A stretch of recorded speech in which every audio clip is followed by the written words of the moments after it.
বলে না যার টাকা আছে সে টাকা উড়ায়।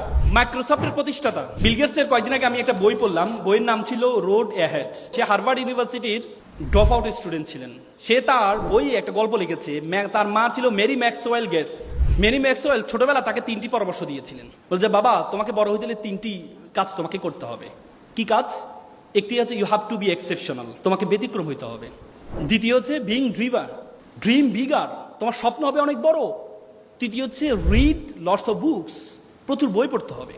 যখন তাকে ছোটবেলায় পরামর্শ দিয়েছিল বি এক্সেপশনাল, তোমাকে ব্যতিক্রম হইতে হবে, যখন বিল গেটস দেখতে পেলেন, সে যখন হার্ভার্ডে পড়া শুরু করলেন, তখন বড় বড় অফিসিয়াল যে কম্পিউটারগুলো আছে, এই কম্পিউটারগুলো তাকে ইউজ করার জন্য দেওয়া হয়। অফিসিয়াল কাজে ব্যবহার হতো তখন কম্পিউটার।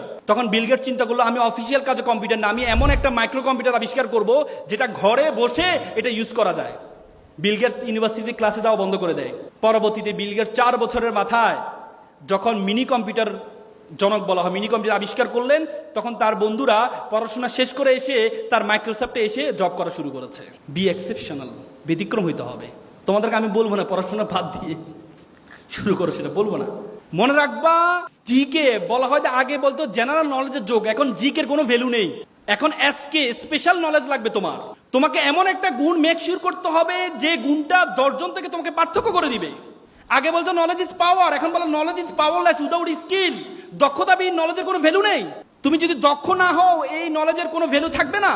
তোমাকে এমন একটা দক্ষতা অর্জন করতে হবে। বিলিভ অর নট, বিশ্ববিদ্যালয় জীবনে যতটুকু পড়েছি, একটা শব্দ, একটা ওয়ার্ড কাজে আসে নাই। ক্যারিয়ারে একটা শব্দ কাজে আসে নাই। কাজে আসছে কি? ঢাকা বিশ্ববিদ্যালয় ডিবেটিং সোসাইটিতে ডিবেট করেছিলাম, বিভিন্ন সোশ্যাল অর্গানাইজেশনের সাথে যুক্ত ছিলাম, কমিউনিকেশন স্কিল ছিল, অনেকের সাথে পরিচয় হয়েছিলাম, শত শত মানুষের সাথে পরিচয় হয়েছিলাম। এটা কাজে আসছে সবচেয়ে বেশি। এই জন্য তোমাদেরকে বললো, তোমাদেরকে সবচেয়ে গুরুত্বপূর্ণ দক্ষতাগুলো অর্জন করতে হবে ফার্স্ট ইয়ার থেকে। বলে না যার টাকা আছে সে টাকা উড়ায়, তার অনেক টাকা এই জন্য উড়ায়। আর যার সময় আছে সে সময় উড়ায়। তোমাদের সবচেয়ে বেশি আছে হচ্ছে তোমাদের সময়, আর তোমরা সেটাকে উড়াও, টাকার মতো উড়াও।